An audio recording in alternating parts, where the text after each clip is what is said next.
No Evangelho de Jesus, segundo escreveu Mateus, no capítulo 9, no versículo 17, o texto sagrado nos traz um ensinamento muito importante. Não se põe vinho novo em odres velhos, pois se assim o fizer, o odre se rebentará, o vinho se derramará e os dois serão desperdiçados. Pelo contrário, põe-se vinho novo em odres novos e dessa forma ambos se conservarão. Acontece que durante o ministério terreno de Jesus, ele chamava muita atenção pelo seu jeito diferenciado de ensinar. Jesus ensinava com autoridade, com propriedade, porque ele vivia exatamente aquilo que ele ensinava. Diferentemente dos fariseus, por exemplo, que eram hipócritas, eles eram incoerentes entre a sua fala e as suas práticas de vida. E é claro que esse jeito inovador de Jesus de compreender e de ensinar também as escrituras sagradas não agradava nem um pouco aos mestres da lei. E eles se sentiam enciumados e por isso criticavam Jesus e faziam questionamentos. A tentativa deles era fazer com que Jesus caísse em contradição. E dessa forma eles poderiam acusar Jesus ou até mesmo ridicularizá-lo diante das multidões que o seguiam. O motivo pelo qual os fariseus, os saduceus, os mestres da lei, de uma forma geral, criticavam o ensino de Jesus e não o recebiam é muito simples. Na verdade, eles estavam presos a tradições de homens. Eles viviam presos a regras que eles não entendiam e viviam também presos a figuras proféticas que eles não conseguiam discernir. Foi exatamente nesse cenário que Jesus trouxe esse ensinamento. Não se põe vinho novo em odres velhos. Pelo contrário, vinho novo se põe em odres novos. Com esse ensinamento, Jesus estava tentando chamar a atenção daquelas pessoas para o fato de que ele veio à Terra para trazer as boas novas do Evangelho. Mas aquelas pessoas não estavam conseguindo entrar nesse novo tempo de Deus que Jesus veio trazer porque estavam presas ao passado. Elas estavam presas a coisas velhas, a coisas totalmente ultrapassadas. Eu não sei se em algum momento você já estudou sobre essa figura do vinho e do odre, mas eu vou tentar explicar um pouquinho para você compreender melhor. Naquela época e naquela cultura, o vinho ele era fabricado por um processo bem artesanal, vamos dizer assim. As pessoas colhiam as uvas, colocavam as uvas dentro de um tanque, que poderia ser até mesmo um buraco cavado dentro de uma rocha, e lá as pessoas com os pés descalços pisavam literalmente as uvas, até esmagá-las, para que pudesse sair todo o suco. Depois alguém ia lá, colhia aquele suco, escoava e depois colocava dentro de um recipiente de couro, que era exatamente o odre ao qual Jesus se referiu. O odre era como se fosse uma vasilha feita de couro, é como se fosse uma garrafa, só que feita de couro de animal. Normalmente era de um bode ou então de um carneiro. Eles pegavam a pele completa de um animal, selavam as extremidades para que o suco não escorresse, não vazasse. Depois colocavam o suco de uva lá dentro, depois selavam como se fosse a boca da garrafa e depois colocavam para descansar durante o período de fermentação. Essa fermentação não durava muito tempo porque a temperatura lá na região de Israel é bem alta e isso favorece, né, o processo de fermentação. Depois ele ia lá, depois desse processo, ia lá, pegava o odre e abria e servia e ele já estava pronto para o consumo. Esse era o processo de fabricação do vinho que todo mundo conhecia porque era feito de forma até caseira naquela cultura. E um detalhe importante que a gente precisa lembrar em relação a esse odre, né, ao qual Jesus se referiu, é que depois de passar por esse processo, né, de fermentação do vinho, ele não podia mais ser reutilizado nesse mesmo propósito, porque o álcool que é liberado durante esse processo de fermentação, né, do suco de uva, ele corrói as moléculas de colágeno, que são justamente as estruturas responsáveis por dar ao couro essa capacidade de elasticidade, de se esticar para poder conter aquela pressão que acontecia dentro do odre por causa da fermentação. Então, se aquela estrutura ela fosse submetida novamente a outras pressões, ela iria se romper. Se colocasse um novo vinho dentro de um odre que já havia sido estirado ao máximo, ele iria se romper, porque não conta mais com colágeno. Ele já está velho, já está desgastado e não consegue mais conter a pressão da fermentação do suco da uva.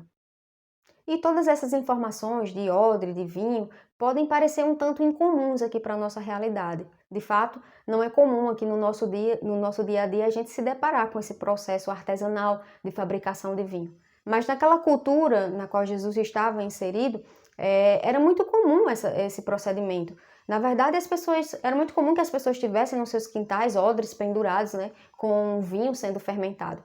Então, quando Jesus trouxe essa figura, todas as pessoas que estavam presentes sabiam sobre o que Jesus estava falando. Quando Jesus falou sobre vinho e sobre odre, todo mundo que estava ali sabia que ninguém colocava vinho novo em odres velhos, porque senão os odres iriam se romper. Então, na verdade, Jesus não estava ensinando as pessoas a forma correta de fabricar vinho. Jesus não estava trazendo uma receita de um bom vinho. Na verdade, Jesus estava utilizando figuras conhecidas de todas aquelas pessoas para poder passar uma mensagem a elas. Dizer, eu estou aqui para trazer um novo tempo, mas é necessário que vocês abandonem antigas maneiras de pensar para poder ingressar nesse novo tempo e receber esse vinho novo que vem do próprio Deus. E agora trazendo essa parábola que Jesus usou aqui para a nossa realidade, eu gostaria de convidar você a fazer uma reflexão da sua própria vida.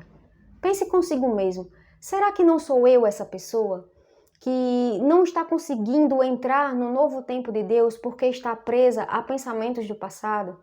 Será que Deus não está tentando me direcionar para um novo tempo e na verdade eu estou presa a um evento que aconteceu e que eu não consigo me desapegar dele? Você pode pensar, mas eu amava aquele trabalho que eu tinha, mas eu perdi. Eu amava aquela empresa que eu tinha, mas eu fali. Eu amava aquele relacionamento que eu tinha, mas ele foi frustrado, ele acabou. E agora eu não consigo mais recomeçar a minha vida. Eu não consigo mais entrar em um novo tempo com Deus porque eu estou presa a esse evento. Existe um texto na palavra de Deus que fala sobre isso, que eu também aprecio muito. Está lá no livro do profeta Isaías, no capítulo 43, os versículos 18 e 19. O próprio Deus fala para o seu povo Israel e diz, esqueçam o que se foi, não vivam no passado. Vejam, eu estou fazendo uma coisa nova, vocês não a reconhecem? Deus estava tentando levar o povo de Israel a viver um novo tempo que ele tinha planejado para eles, mas o povo estava preso à glória do Mar Vermelho. O povo estava preso aos grandes feitos, aos grandes milagres de Deus no período do Êxodo. Perceba que tudo isso foi feito por Deus, mas mesmo assim o próprio Deus falou para aquelas pessoas, não vivam nesse passado, esqueçam isso, foi eu quem fez, mas esqueçam isso. Não vivam nesse passado. E talvez da mesma maneira Deus esteja tentando abrir os nossos olhos e dizendo para nós nesses dias, eu estou fazendo uma coisa nova. Vocês não a reconhecem? Deus estava profetizando a respeito de bênçãos que ele iria fazer. O texto segue dizendo, eu vou trazer caminhos no deserto e rios no ermo. Ele estava falando de bênçãos, de um novo tempo de prosperidade no qual ele queria colocar o povo de Israel. Mas as pessoas rejeitavam o novo de Deus porque elas estavam presas ao passado. E eu quero convidar você hoje a fazer essa reflexão. É claro que é muito complicado você abrir mão daquilo que marcou a sua vida profundamente, que você amava. Jesus, ele sabe disso. Jesus entende a sua dor. Jesus entende a sua necessidade, a sua dificuldade. Mas olha só, antes de subir aos céus, ele nos prometeu um ajudador. Ele disse que o Espírito Santo, ele nos auxiliaria em tudo que a gente precisasse fazer. Esse Espírito Santo está dentro de você. E ainda que esse evento do passado tenha te despedaçado completamente, de maneira que você não consegue mais se reconstruir, o Espírito Santo está disposto a juntar os seus pedacinhos e te reconstruir totalmente, para que você possa entrar no novo tempo de Deus na sua vida. Deus está fazendo uma coisa nova. Não se apegue àquilo que se foi, não se apegue ao passado, não agarrado naquilo que você tinha, porque Deus tem muito mais para você. É um processo que você não vai fazer, é claro, de um dia para a noite. A palavra de Deus diz que nós somos transformados de glória em glória. Isso quer dizer de uma forma progressiva, gradativa. Então, dê o primeiro passo hoje. Hoje, dê o primeiro passo decidindo entrar nesse novo tempo que Deus ele preparou para você. Deus espera que você dê o primeiro passo para que Ele possa continuar te guiando até aquilo que Ele prometeu para você, aquilo que Ele escreveu e que está escrito no seu precioso livro a seu respeito.